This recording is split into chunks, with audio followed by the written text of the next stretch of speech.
kaibigan ni Cedric Lee na tsugi sa pelikula ni Bong Navarro. Sito at Kay Abad, nagkabalikan na. Sarah Geronimo, ginupitan ang kanyang buhok sa sariling Mommy Divine. Chris Aquino, saan ba pupunta? Sa TV5 ba o sa GMA? Ay muling magpapasabog ngayong 2014. Marian Rivera, umataw ang kaseksihan maging sa labas ng bansa.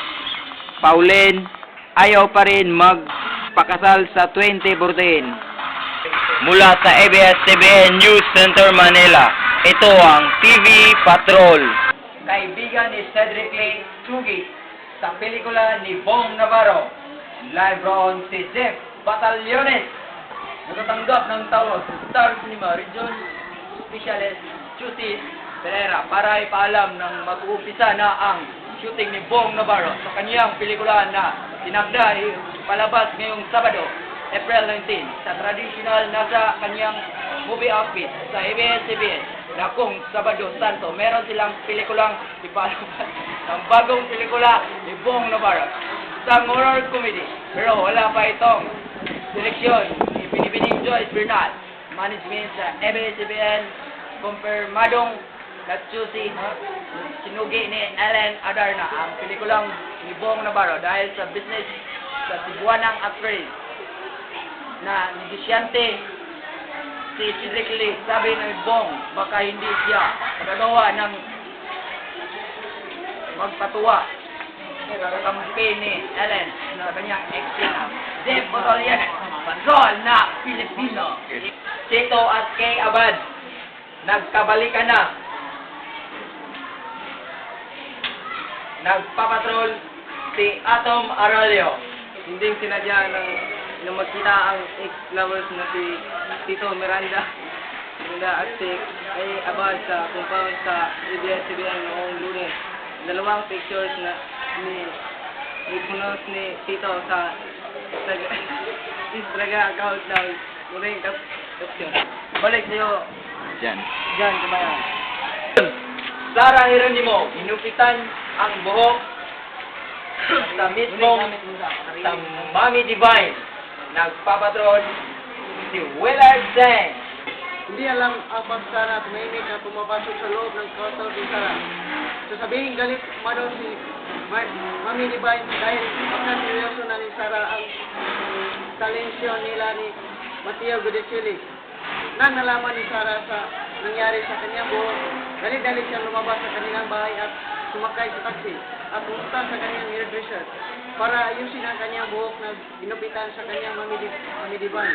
Pero depensa sa kanya ni Sarah sa toong pagpupit sa singer actress dahil ito ang binigyan na salita sa pelikula. Karon nila ni Coco Martin. Balik sa'yo, Nuli. Balik sa iyo, kabayan. Chris Aquino, saan ba pupunta? Sa TV5 ba o sa GMA 7? Nagpapatrol si Anthony Taberna. Si Chris Aquino pa rin ang pinag-usapan sa pagpalit ng taon. Paano ba naman? Mukha na kasi siguro na ang paglipat ito sa pagtatapos ng kanyang kontrata ngayong January 14 sa ABS-CBN. Hindi nga lamang siguro kung alin sa dalawang network ang pagpupuntahan niya, bagaman at may nakapag-bulong sa kanya na mas malamang ay sunggaban niya ang alok ng Jimmy. Dahil bukod sa pagiging talent ay may pagkakataon siyang maging busing ng stasyon. Kung si Ogiel Cassis ay humahawak na rin ng malaking posisyon sa TV5, mukhang ganito rin ang mangyayari kay Chris. Ngayon pa lamang ay inaabangan na ng marami ang pagiging sitcom ng stasyon ng box office hit nilang My Little Bossing. Posible nga naman ito ngayon dahil pareho na silang kapuso ni Big Soto. At ang anak naman niyang si Baby Yap ay wala namang kontrata sa iiwan niyang network. Nagbabalik sa'yo, Nole.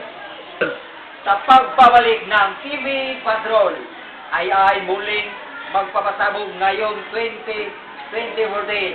Marian Rivera, umataw ang kaseksihan maging sa labas ng bansa. Pauline, ayaw pa rin magpakasal sa 2014. Totoo rin.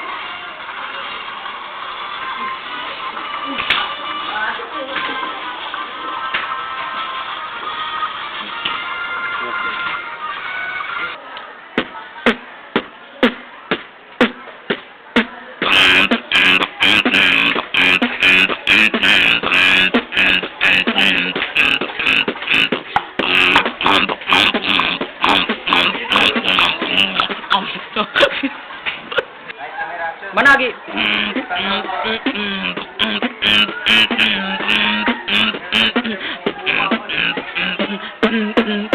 I'm a matu-patu gentleman.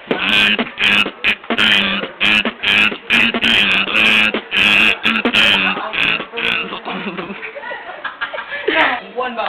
Bago ba? Oh.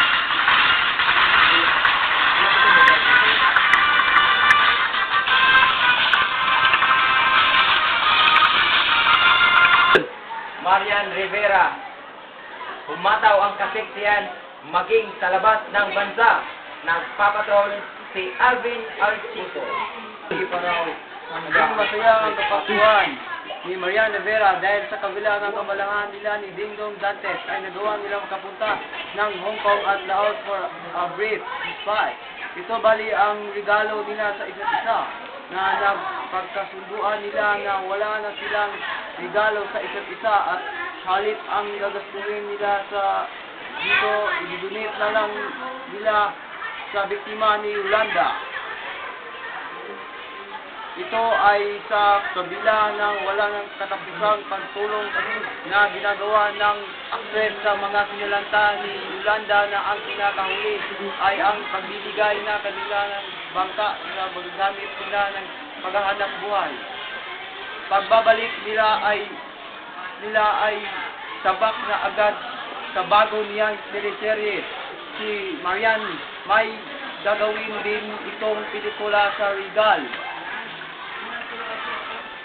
Bukod sa nagpapanood ang mga teleserye ni Marian Rivera sa mga bansang kapatid natin sa Asia, makikita pa rin siya sa cover ng FSM Thailand.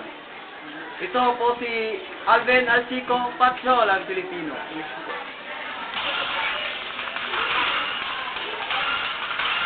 Pauline ayaw pa rin magpakasal sa 2014. Nagpapatrol si Nico Bawa. Yes, kabayan, kahit kinilig si Pauline Luna sa pagiging bukas na ni Vic Soto sa kanilang relasyon, wala pa rin daw silang wedding plan. Hindi pa raw handa ang aktres at gusto muna siya i-enjoy ang moment nila bilang magkasintahan. Tinanggin naman niya ang sikaningan niya ang wedding proposal TV host by Mildred Bacos. Balik sa'yo, kabayan. Ay, muling magpapasabog ngayon 2014. Nagpapatrol si Jeff Canoy.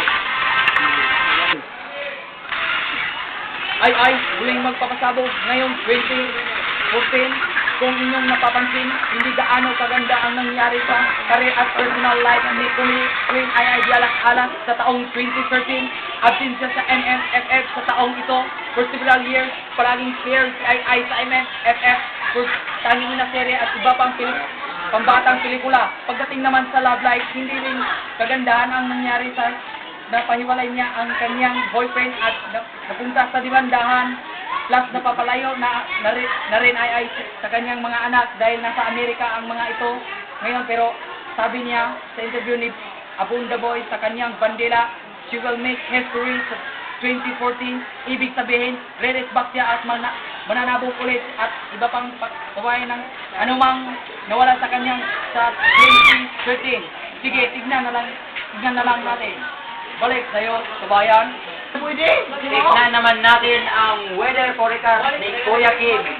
Kuya Kim! Kung mapapansin ay magandang panahon, wala po tayong nakikitang low pressure area. Tignan naman natin ang weather forecast bukas sa Manila. Magandang panahon na asahan natin at konting ulan Luzon, sa Visayas at maganda naman ang panahon sa Mindanao. Balik sa iyo, kabayan. Yan ang nakalat na balita. Maraming salamat po at magandang tanghali.